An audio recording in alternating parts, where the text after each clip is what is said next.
இந்த கோடையில் LG smart inverter AC மூலம் உங்கள் வீடு மற்றும் அலுவலக மின் கட்டணங்களை குறைக்கவும். BN Enterprises #1 Havoc AC distributor.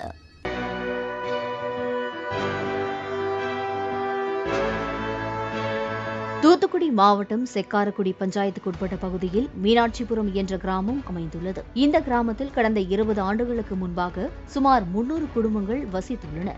விவசாயம் காரணமாக செல்வ செழிப்புடன் இருந்த இந்த கிராமம் படிப்படியாக நலிவடைய தொடங்கியது. குடிநீர் வசதி, மின்சாரம், சாலை வசதி ஆகியவை இல்லாத காரணத்தினால் இந்த கிராமத்தை சேர்ந்த மக்கள் குடும்பமாக காலி செய்து பல்வேறு பகுதிகளுக்கு சென்று குடியேற தொடங்கினர். மேலும் இந்த கிராமத்தில் பஞ்சாயத்துக்கு சொந்தமான தொலைக்காட்சி பெட்டி அறையில் ஒரு பெண் தீக்குளித்து இறந்துள்ளார்.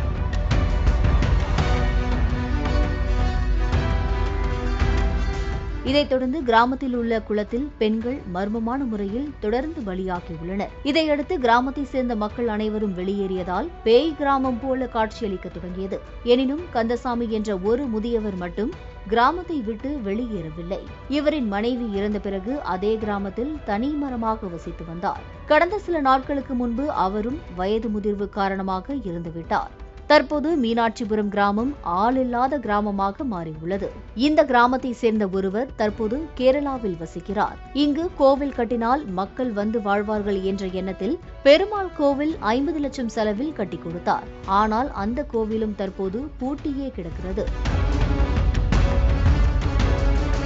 கிராமத்தில் உள்ள வீடுகள் இடிந்த நிலையில் காணப்படுகிறது. இங்குள்ள பள்ளியும் 2013ஆம் ஆண்டுக்கு பிறகு இயங்கவில்லை. மீனாட்சிபுரம் கிராமத்துக்கு உரிய உள்கட்டமைப்பு வசதிகளை ஏற்படுத்தி கொடுத்தால் மக்கள் குடியேறுவார்கள் என்பது எதிர்பார்ப்பாக உள்ளது. இந்த கிராமத்தில் 2006 வரைக்கும் ஒரு 300 வீடு இருந்தது. ஒரு 1200 பேர்கிட்ட இருந்தாங்க. எல்லாம் விவசாயம், நிறைய அந்த இடத்துல தரிசே இருக்காது, நிறைய விவசாயம்லாம் நடந்தது. அதுக்கப்புறம் 2006 ஒரு குளம், ஒரு பெரிய குளம், ஒரு 300 ஏக்கர்ல கவர்மெண்ட் பொதுப்பணித்துறை மூலமா ஒரு குளம் போட்டாங்க. அந்த குளத்துக்கு வழியா இவங்களுக்கு இருந்த குடிநீர் இணைப்பு கட் ஆயிடுது. திருப்பி அரசாங்கம் அதை ஒண்ணுமே செய்யாதனால குடிநீர் கிடைக்காம உள்ள மக்கள் கொஞ்சம் கொஞ்சமா காலி பண்ண ஆரம்பிச்சாங்க. ரெண்டாவது அப்போ இந்த சாலை வசதி, அடிப்படை வசதிகள்லாம் கிடையாது. ஒரு காட்டுத்தட மாதிரி இருக்கும், அதெல்லாம் நடந்து வருவாங்க. செக்காரக்குடி தான் எதுனாலும் வாங்க போக இருந்தாங்க. 2006 காலி பண்ண ஆரம்பிச்சாங்க. 2011 வரைக்கும் யாரும் எதுவும் கண்டுக்கிடல. 2011 அந்த மாவட்ட ஆட்சித்தலைவர்கிட்ட சொன்னோம். அவங்க பார்த்து இவங்களுக்கு சாலை வசதியும் குடிநீர் இணைப்பும் செஞ்சு கொடுத்தாங்க. குடிநீர் இணைப்பு செஞ்சு கொடுத்ததுக்கு அப்புறம் ஒரு 6 பேர் இருந்தாங்க. திரும்பி அவங்களுக்கு தொகுப்பு வீடு கொடுத்து பக்கத்துல ஒரு 4 கிலோமீட்டர் தள்ளி அவங்களும் போயிட்டாங்க. அதுக்கப்புறம் கந்தசாமி நாயக்கர்னு ஒரே ஒரு ஆள் மட்டும் பிடிவாதமா நான் வெளியே வரமாட்டேன்னு இருந்தாரு. அவரு ஒரு 27-28ஆம் தேதி வரல இறந்து போனாரு.